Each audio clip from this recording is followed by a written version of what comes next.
Last time we have started with the machine or the lathe which is used for cutting operation, and I have given you some introduction regarding lathe. We have seen the diagrams of the photos of the lathe, what are various parts. So I have told you last time that the main part of these lathe machines are headstock. On the extreme left at the top you can see the headstock written. Headstock is meant for the driving mechanism. So every driving mechanism, it can be spindle, and it can be pulley and belt, or it can be gearing arrangement, and it is connected directly to the electric motor.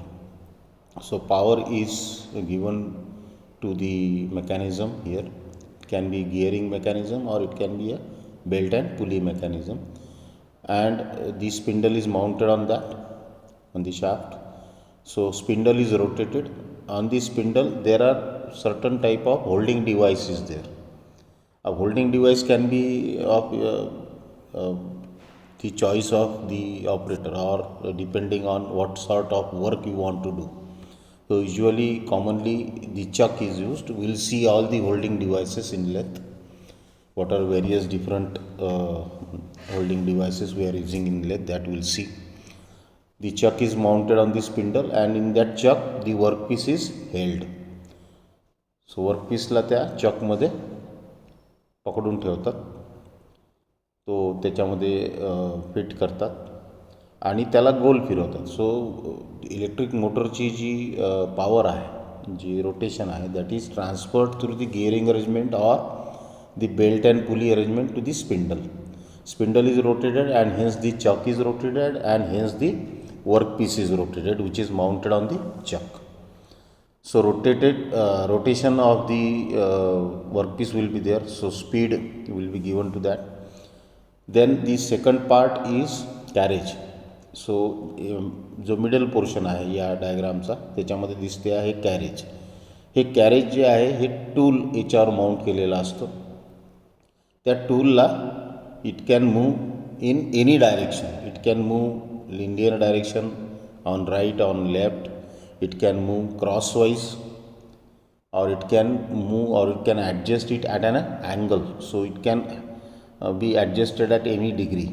So all the movements are possible here with the different arrangement, such as this carriage itself can move to and fro. याला मागे पुढे आपण right साईडला, left साईडला याला move करू शकतो. इथे लीड स्क्रू दाखवलेला, हा लीड स्क्रू दिसतो. या लीड स्क्रूवर हा माउंट केलेला असतो.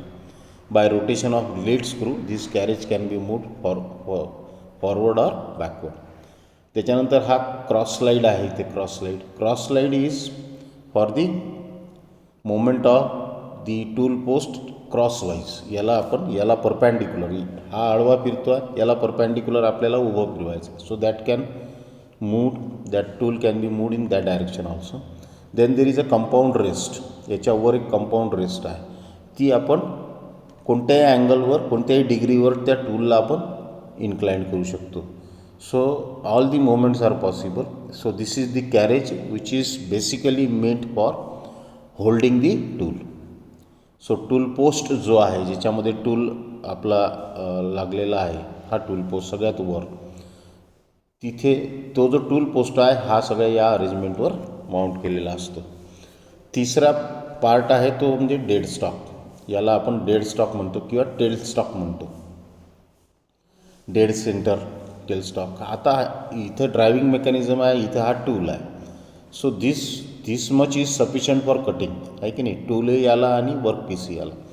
या हे टेल स्टॉक किंवा डेड सेंटरचं काम काय, की जर वर्कपीस खूप लांब असेल, वर्कपीस म्हणजे याची लेंथ खूप जास्त असेल, तर तो वर्कपीस छोटा असेल तर ठीक आहे, पण खूप लांब असेल, त्याची लेंथ जास्त असेल, तो it is to be supported from other side also. म्हणजे इकडे एक साईड त्याची तुम्ही या चकमध्ये धरली तर दुसरी साईड जी आहे ती पण तुम्हाला कुठेतरी त्याला आधार द्यावा लागेल, कुठेतरी त्याला सपोर्ट द्यावा लागेल. So this tail stock is used for that. आणि हा जो टेल स्टॉक आहे हा आपण याच्यावर समोर मागे फिरवू पण शकतो या बेडच्या गाईडवेजवर. बेड जो आहे या बेडच्या गाईडवेजवर या टेलस्टॉकला आपण समजा याची लेंथ अर्धीच असेल, या दोन सेंटरच्या मधात ती जी लेंथ आहे त्याच्या अर्धी असेल, तर ह्या टेलस्टॉकला आपण पुढे सरकवून त्याला त्याच्या कॉन्टॅक्टमध्ये आणू शकतो. So it can be moved on the guideways. So टेलस्टॉकचं काम काय आहे? To give the support to the workpiece. So these are the three major parts. Fourth major part is bed. Bed is made of grey cast iron, I have told you last time, and it is providing the support to all these mechanism. हे सगळं याच्यावर mount केलेलं असतं आणि अशी ही machine आहे. तर या मशीनमध्ये जे वेगवेगळे पार्ट्स आहेत, याचं वर्किंग काय आहे, कोणते ऑपरेशन्स होतात, हे आपण डिटेलमध्ये बघू. So first is the construction. A simple lathe comprises of a bed made of grey cast iron on which headstock, tailstock, carriage and other components of lathe are mounted. ह्या सगळ्या गोष्टी बेडवर माउंट केलेल्या असतात. तो बेड म्हणजे एक platform ज्याच्यावर सगळ्या गोष्टी माउंट केलेल्या असतात. It provides a support to all these things. The major parts of lathe are bed, legs म्हणजे हे कॉलम्स, जे दोन लेग्स आहेत जिच्यावर जो सपोर्ट आहे, जिच्यावर तो रेस्ट करतो, हे सगळे ते हे leg, headstock, tailstock and carriage. So पहिला आहे बेड. मला वाटतं आपण काल हे पाहिलं होतं. The bed of the lathe acts as the base on which the different fixed and operating parts of the lathe are mounted. सगळे पार्ट्स जे आहेत हे या बेडवर माउंट केलेले असतात.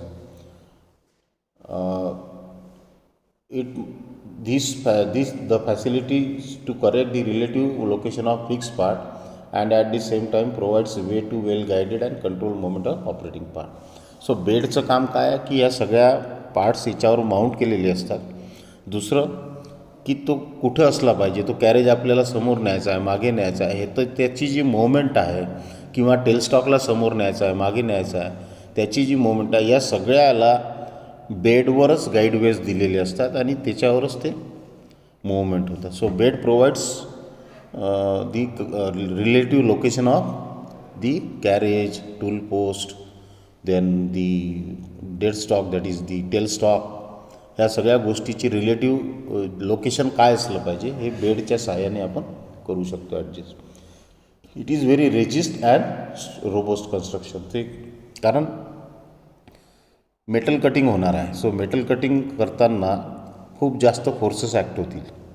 हे सगळे हेवी पार्ट्स आहेत. टेलस्टॉकमध्ये इतकं सारं मेकॅनिझम आहे, गिअरिंग आहे या हेडस्टॉकमध्ये, स्पिंडल आहे, चक आहे, टूल पोस्ट आहे, त्याच्यानंतर कंपाऊंड स्लीव आहे, त्याच्यानंतर क्रॉस स्लाईड आहे, कॅरेज आहे, टेलस्टॉक आहे. ह्या सगळ्या हेवी माउंटिंग्ज आहेत आणि हे सगळ्यांना सपोर्ट करणं आणि प्लस जे फोर्सेस ॲक्टिंग व्हाईल कटिंग त्याला विस्टँड करणं, त्याला सहन करणं, हे त्या बेडला जमलं पाहिजे. त्याच्यासाठी तो रिजिड आणि रोबस्ट असला पाहिजे. तो जर वीक असेल तर तुमची मशीन काही कामाची राहणार नाही. So lathe bed are usually made of single piece casting. एकाच पीसमध्ये, तो 2 पीसमध्ये 3 पीसमध्ये असा जोडलेला नसतो. It is a 1 piece casting. The cast iron facilitate easy sliding action. Sliding action जी आहे, टेलस्टॉक समोर मागे करणे किंवा कॅरेजला मागे पुढे करणे, समोर मागे करणे. So all this can be done very easily. Then there is legs. Legs is nothing but the columns on which it is resting. They are the supports which carry the entire load of the machine over them. मशीनचं पूर्ण weight, मशीनमध्ये इतके सारे parts आहेत, heavy parts आहेत, हे सगळे mount केलेले आहेत. याचं सगळ्याचं लोड त्या लेग्सवर येईल. Both the legs are firmly secured to the floor by means of foundation bolt. Foundation केलेलं असतं खाली आणि फाउंडेशन बोल्टच्या सहाय्याने त्याला सिक्युअर केलेलं असतं, जेणेकरून त्याच्यामध्ये कोणतेही शॉक्स येणार नाहीत किंवा व्हायब्रेशन येणार नाही बिकॉज ऑफ दी कटिंग. जर व्हायब्रेशन असलं तर cutting conditions will be totally deteriorated. ते खराब होऊन जाईल पूर्ण. व्हायब्रेशन बिलकुल नको. ती मशीन स्मूथ असली पाहिजे जेव्हा ऑपरेट करू तेव्हा. Both the legs should be robust in construction. ते हेवी आणि रोबोस्ट असले पाहिजे. naturally. Then there is headstock. The headstock is the part of the lathe which serves as a housing for the driving pulleys and back gear, spindle and keeps the latter in alignment with the bed. आता याच्यामध्ये हेडस्टॉकमध्ये मी तुम्हाला सांगितलं की प्रत्येक जे driving mechanism आहे, जसं आपण सिम्पल लेथ घेतली त्याच्यामध्ये बेल्ट आणि पुली अरेंजमेंट असते. So the motion, the mechanical energy from the electric motor आपण सुरू केली म्हणजे काय होईल, तो शाफ्ट गोल फिरेल. त्याचं जे गोल फिरणं आहे, that mechanical energy, that rotational moment of the shaft of the motor is transferred to the spindle of the machine through what? Through the belt and pulley arrangement. चक्की असते की नाही, चक्कीमध्ये आपण पाहिलं की बेल्ट आणि पुली असते आणि जी इलेक्ट्रिक मोटर आहे त्याचा जो स्पीड आहे तो ट्रान्सफर करतो आपण जिथे ग्राइंडिंग होते, जिथे दळल्या जाते त्या व्हील्सला, आहे की नाही, ग्राइंडिंग व्हील्सला. So that is a belt and pulley arrangement. So this belt and pulley arrangement can be there in the lathe also. We are having in our workshop the machines with belt and pulley drive. So driving pulleys, back gear is there. Back gear हा एक असा gear असतो की ज्याच्या साह्याने we can have more variation in speed. We can reduce the speed of the spindle. म्हणजे gearing कशासाठी use करतो आपण, गिअर्स जे आहे, गिअर ट्रेन आपण यूज केली, पहिल्या गिअरमध्ये गाडी टाकली, दुसऱ्या गिअरमध्ये गाडी टाकली, हे काय आहे गिअरिंग? गिअरिंग इज जो मशीनचा जो स्पीड आहे, सॉरी त्या मोटरचा जो स्पीड आहे किंवा इंजिनचा जो स्पीड आहे त्याला आपल्याला कमी जास्त करता आलं पाहिजे, म्हणून गिअरिंग अरेंजमेंट असतं. Depending on the load and the other conditions. जसं आता स्कूटर असेल किंवा मोटरसायकल असेल, आपल्याला जेव्हा आपण सुरू केल्यावर आपण गिअर टाकतो, कोणता गिअर टाकतो, 5वा गिअर टाकतो का एकदम? नाही, पहिला गिअर. कारण पहिल्या गिअरमध्ये it can sustain maximum load. कारण जेव्हा आपण बसून सुरू करताना त्याच्यावर लोड सगळ्यात जास्त असतं मग इंजिनवर, आणि म्हणून गिअर हा मोठा गिअर, पहिला गिअर टाकतो आपण. जसं जसं लोड कमी होईल म्हणजे स्पीड वाढेल, आपण स्पीड वाढवतो तसं आपण काय करतो, छोटे छोटे गिअर म्हणजे 5वा गिअर इज स्मॉलेस्ट गिअर, किंवा 4था गिअर असेल तर स्मॉलेस्ट गिअर. तर त्याच्यामध्ये जो स्पीड आहे दॅट वी कॅन कीप. जर चढाव आला तर पुन्हा आपण गिअर बदलतो, खालच्या गिअर म्हणजे वर थर्डमध्ये किंवा सेकंडमध्ये गाडी टाकतो. So depending on that we vary the speed depending on the load on the machine. So here also we can have that arrangement with the help of back gear. Back gear ही driving pulley आणि बेल्टमध्ये आपण we can use the back gear. Spindle is there, keeps the latter in alignment with the bed. तर हे सगळ्या गोष्टी जे आहे हे हेडस्टॉकमध्ये असतात, आणि हा हेडस्टॉक बेडशी अलाइन केलेला असतो, बेडवरच ठेवलेला असतो. It consist of following main parts. Cone pulley. आता याच्यामध्ये पुली आणि बेल्ट ड्राईव्हवाली लेथ घेतलेली आहे. फॉर एक्झाम्पल हेडस्टॉक जो आहे तो ऑल गिअर्ड हेडस्टॉक, म्हणजे बेल्ट पुली नसतं त्याच्यात, सगळे गिअर्सच असतात. So all geared headstock can be there. So here it is cone pulley, back gear, main spindle and headstock spindle, center and feed reverse gear. याला आपल्याला फीड जे आहे ते आपण रिव्हर्स डायरेक्शननी पण देऊ शकतो. जो टूल आहे त्याला आपण समोर मागे दोन्हीकडे फिरू शकतो. सो त्याला समोर मागे न्यायचं असेल तर will have to engage this gear, feed reverse gear, so that lead screw will turn or rotate in opposite direction. तो कॅरेज जो समोर येत होता तो आता मागे जाईल. So that is the simple arrangement. So all this is mounted in the headstock. Then second is tailstock. It is also called as the loose headstock or puppet head. म्हणजे हा काही कामाचा नसतो, तसाच असतो तो. त्याचं काम कधी पडतं, जेव्हा जो वर्कपीस आहे तो त्याची लेंथ जास्त असेल तर त्याला दुसऱ्या एंडकडून सपोर्ट देण्यासाठी dead centre is used or that tailstock is used. So it is mounted on the bed of the lathe such that it is capable of sliding along the latter, maintaining its alignment with the headstock. जो tailstock आहे तो बेडवर आपण slide करू शकतो, मागे पुढे त्याला समोर मागे नेऊ शकतो आणि तो त्या हेडस्टॉकशी परफेक्ट अलाइन असतो throughout the moment. The main function of tailstock is to provide bearing and support to the job which being machine between centres. दोन सेंटर्स, लाईव्ह सेंटर, लाईव्ह म्हणजे हेडस्टॉकचं जे सेंटर आहे ते लाईव्ह सेंटर जिथे आपण turn करतो, rotation देतो, आणि डेड सेंटर जे टेलस्टॉकमध्ये असतं. या दोन सेंटरच्या मधात वर्कपीसला सपोर्ट, म्हणजे पहिले आपण चकमध्ये किंवा दुसऱ्या एखाद्या होल्डिंग साईड याच्यात आपण वर्कपीस धरला आणि त्याला दुसऱ्या साईडनी सपोर्ट द्यायचा असेल तर tailstock can provide that. Then next is carriage. The carriage serve the purpose of supporting, guiding and feeding the tool. Tool जो आहे तो कॅरेजवर माउंट केलेला असतो. कॅरेज म्हणजे एक्झॅक्टली कॅरेजवर नाही, पण सगळे जे टूलचं जे अरेंजमेंट आहे, टूल पोस्ट आहे, कंपाऊंड स्लीव आहे, क्रॉस स्लाईड आहे, हे सगळं कशावर माउंट केलेलं असते? क्रॉस स्लाईडवर, कॅरेजवर. The carriage serve the purpose of supporting, guiding and feeding the tool against the job during the operation. तो कॅरेजचं काम काय आहे की टूलला सपोर्ट करणे, म्हणजे टूल पोस्ट जो आहे, टूल हेल्ड करून ठेवणं, ते कॅरेजचं काम आहे. त्याच्यानंतर गायडिंग म्हणजे त्याला गाईड करणे, त्याला समोर न्यायचं आहे, त्याला मागे आणायचं आहे, त्याला क्रॉसवाईज न्यायचं आहे, त्याला अजून क्रॉसवाईज मागे आणायचं आहे किंवा त्याला तिरपं करायचं आहे. All this arrangement can be done in carriage. And feeding the tool. Feeding म्हणजे त्याला समोर न्यावे लागेल कारण तो तसा कट करणार नाही.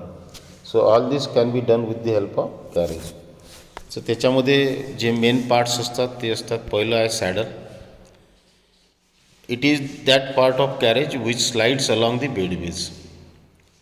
कॅरेजचा जो पार्ट आहे सॅडल तो स्लाईड होऊ शकतो बेडवेजवर. Which support the cross slide, compound rest and tool post. तर याच्यावर काय काय आहे? क्रॉस स्लाईड म्हणजे ज्याला टूलला आपण क्रॉसवाईज मूव्ह करू शकतो, perpendicular to the direction of feed. त्याच्यानंतर कंपाऊंड रेस्ट म्हणजे ज्याला आपण तिरपई कोणत्याही डिग्रीवर त्याला मूव्ह करू शकतो. आणि टूल पोस्ट ज्याच्यामध्ये टूल लावलेला आहे तो टूल पोस्ट. तर ह्या सगळ्या गोष्टी सॅडलवर माउंट केलेल्या असतात. इथे दाखवलेलं आहे, ही सॅडल आहे, हा बेड आहे खाली, सगळ्यात खाली त्याच्यावर हे सॅडल आहे. ही सॅडल आपण मूव्ह करू शकतो. त्याच्यावर ही क्रॉस स्लाईड आहे. या क्रॉस स्लाईडनी वी कॅन मूव्ह इट. या ॲरो दाखवलेला आहे पा, we can move in this direction. Saddle can be moved in this direction. हा ॲरो दाखवलेला आहे. Cross slide can move perpendicular to this. Then there is a swivel plate and this compound rest, so we can turn it to any degrees. इथं दाखवलेला आहे. हा आपल्याला गोल फिरू शकतो, याला आपण कोणत्याही डिग्रीवर ॲडजस्ट करू शकतो. आणि हा टूल पोस्ट आहे शेवटी सगळ्यात वर, जिथे आपण टूल माउंट करतो किंवा टूल लावतो. So this is what is carriage. So all this arrangement is there for moment of the tool in any of the direction you require. Then there is second part. Saddle झाल्यानंतर cross slide. हा जो second part आहे हा cross slide आहे, हे जे perpendicular डायरेक्शनमध्ये movement. So it is mounted on the top of the saddle. सॅडलच्या वर असतो and always moves in a direction normal to the axis of main spindle. Main स्पिंडलचा जो ॲक्सिस आहे त्याला हे नॉर्मल किंवा परपॅन्डिक्युलर डायरेक्शन, हे जे डायरेक्शन दाखवलं आहे सॅडलचं, this is parallel to the axis of the spindle. This is what perpendicular normal to the axis of the spindle. Cross slide त्याचं नावच क्रॉस म्हणजे आडवा. Top of the saddle and always moves in the direction normal to the axis of main spindle. It can be operated by hand. त्याला आपण handle असते लावलेलं, ते handle आपण हाताने फिरवू शकतो. त्याला क्रॉस फीड, त्याला मागे पुढे आपण त्याला स्क्रू असतो आतमध्ये, त्याच्या साहाय्याने आपण त्याला मागे पुढे करू शकतो. May be given power feed म्हणजे हाताने करण्याच्या ऐवजी आपण त्याला मशीनच्या साहाय्याने पण क्रॉस फीड देऊ शकतो. Then there is compounds rest. It is also known as tool rest. Compound rest हे क्रॉस स्लाईडच्या वर असतं. It is mounted on the cross slide and carries graduated circular base called swivel plate. म्हणजे त्याच्यावर degrees दिलेली असतात. Degree 10 degree, 20 degree, 30 degree, कोणत्या डिग्रीवर तुम्हाला त्याला ॲडजस्ट करायचं आहे, that can be done with the help of compound rest. Then there is tool post, जो टूल होल्डिंग डिव्हाइस आहे. टूल जिथे आपण लावतो, it is the topmost part of the carriage, सगळ्यात वर असतो तो कॅरेजमध्ये. And use to hold the tool or tool holder in position. टूलला तो पकडून ठेवतो, टूल होल्ड करतो. So that the name is known as tool post. Apron, apron म्हणजे काय की जे कव्हरिंग ज्याला इन्क्लोजर म्हणू आपण, ज्याच्यामध्ये सगळे जे मुव्हिंग पार्ट्स आहेत ते आतमध्ये असतात. ते बाहेर ठेवले तर एखाद्या वेळेस ॲक्सिडेंट होऊ शकतो. तुमच्या शर्टाचा, एखाद्या कपड्याचा एखादा तुकडा त्याच्यात जाऊन गेला तर तो हात किंवा पाय त्या ह्याच्यात जाऊ शकतो. So it is hanging part of the front of carriage. It serves as housing for number of gear trains through which power feeds can be given to carriage and power side. तर हे सगळे moving parts प्रत्येक मशीनमध्ये आपण पाहिलेलं आहे. प्रत्येक ठिकाणी जिथं कुठं मुव्हिंग पार्ट्स असतील ते झाकलेले असतात. तर ते झाकलेले का असतात? कारण to avoid the accidents. So apron is nothing but that metal plate which provides the housing for these gear trains. So these are the main parts of the lathe, in which three main parts are, 3 or 4 we can say, are headstock, carriage, tailstock, bed and the legs. So all this cutting mechanism is mounted on a bed, and three main things are there: headstock, which is live center; carriage, which is meant for tool holding; and the tailstock, which is the dead center for just supporting the workpiece. Then there are types of lathe. One is bench lathe, second is speed lathe, third is engine lathe, tool room lathe, capstan and turret lathe, automatic lathe and special purpose lathe. Nowadays there are CNC lathes are used, but this is basic. CNC is computerized control machine or numerical control machine, where we can give the program to the machine. It will read the program and it will machine the workpieces depending on what program you have fed to that. So CNC, we are having a CNC milling machine in our workshop, in our lab, automation lab. But these are the basic lathes which are invented and used in the workshops or the industries. So first is bench lathe, speed lathe, engine lathe, tool room lathe, capstan and turret lathe, automatic lathe and special purpose lathe. So how we can classify the lathe? There are various criteria on the basis of which we can classify the lathe. First is according to configuration. So configuration means it can be horizontal or it can be vertical. Most of the things, means 99% of lathes are horizontal lathes. कारण हे जो operator आहे त्याला सगळ्यात suitable comfortable machining करताना horizontal lathe. So most common for ergonomic convenience. Ergonomic म्हणजे काय? Human comfort ज्याला म्हणतो आपण. जो ऑपरेटर आहे तो आरामात without any discomfort he should do the job, or he should cut the material from the workpiece. So horizontal lathe, we are having all lathes in our workshop are horizontal lathe, and 99% lathes are horizontal lathes, म्हणजे आडव्या असतात. Vertical म्हणजे उभ्या. आता उभ्या कधी जेव्हा आपल्याजवळ फ्लोअर स्पेस कमी आहे, जागा कमी आहे, आडव्या मशीनला जागा जास्त लागते, तर उभ्या मशीनला जागा कमी लागते. तर फक्त काही लार्ज लेथ्स ज्या आहेत त्याच फक्त व्हर्टिकल टाईपच्या असतात.